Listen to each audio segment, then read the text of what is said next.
الحمد لله رب العالمين والصلاة والسلام على سيد الأنبياء والمرسلين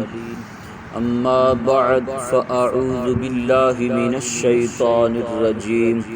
بسم الله الرحمن الرحيم درود پاک بآواز بلند پڑھیے الصلاة والسلام علیک یا رسول اللہ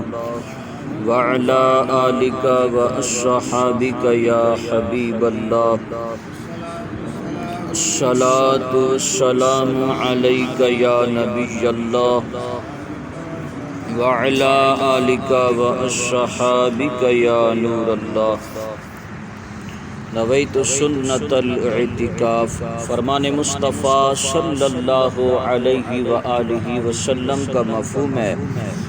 تم اپنی مجالس کو مجھ پر درود و سلام پڑھ کر آراستہ کیا کرو،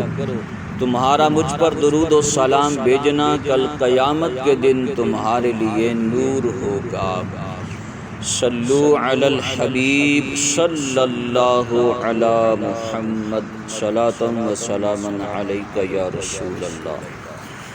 یا رسول اللہ اور یا نبی اللہ کہنے کا بیان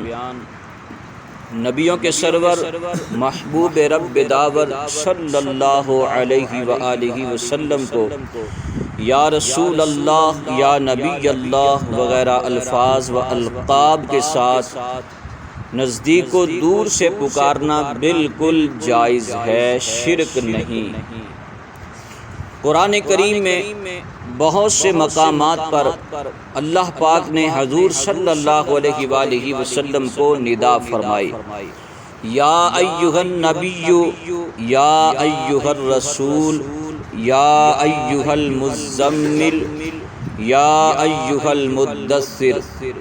وغیرہ۔ ان تمام آیات میں حرف ندا یا کے ساتھ حضور علیہ الصلاۃ والسلام کو خطاب فرمایا ہے۔